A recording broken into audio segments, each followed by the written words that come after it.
In this video, I'm going to provide you with an incredibly valuable tool that will likely also give you nightmares. Welcome to Accounting How To. I'm your host, Carolyn Grimm, and that's my sidekick, Terrence. We are here to put the fun, and today, the fear, in accounting fundamentals. So grab your security blanket or your emotional support dinosaur, and let's dig in. So welcome to usdebtclock.org. This is a fantastic website with huge amounts of economic data about the United States and everything that's going on in the economy, the revenue, the expenses, the interest payments, the liabilities. It's all here, plus a lot of great population data.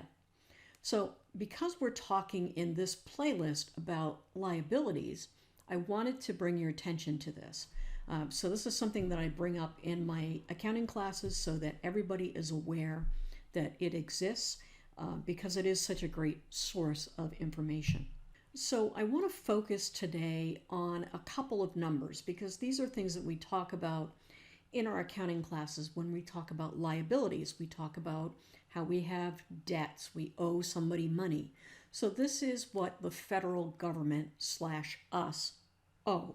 So here in this first column, we see this U.S. national debt number, and you'll see that this is continuously going up.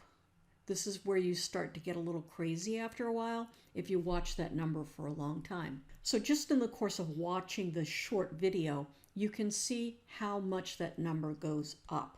So it's just continuously increasing. But the other spot that I wanted to bring your attention to for the purposes of talking about liabilities is down here in the largest budget items section. So we see Medicare and Social Security and Defense or War as the three highest budget items in this particular version of the debt clock. But the fourth largest budget item is interest on our debt. So when we talk about doing a journal entry to record a debt payment, so we're going to record both the principal and the interest on that principal. And that's what we're looking at here. We're looking at the U.S. national debt, and we're looking at just the interest payment portion of that, not the principal amount, just the interest portion of it. So it's a huge amount of money. So one of the great things about this usdebtclock.org site is that there is a time machine portion of that. So if you click on the debt clock time machine, you can go back to as far as 1980, and you can also get a preview of years to come. So this happens to be 2025. So some other interesting things that you can find on this website, if you go down to the bottom of this debt calculator, you can see things like gold supply and demand, home sales, auto sales.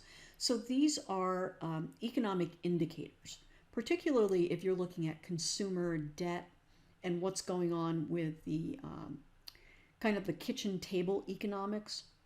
So if you see auto sales are up and home sales are up, that's a sign that things are good in the economy. And if those things are down, that's a sign that things are maybe not good for regular people, right? Because we're the ones that are buying the houses and the autos.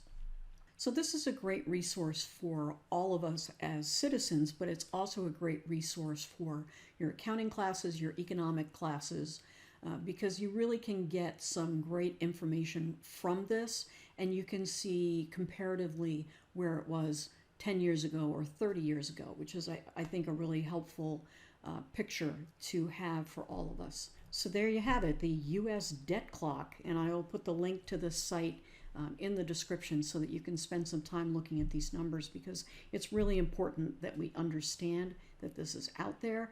And what you'll find is that as you spend time with this, you're really going to need your emotional support dinosaurs to help you get through it.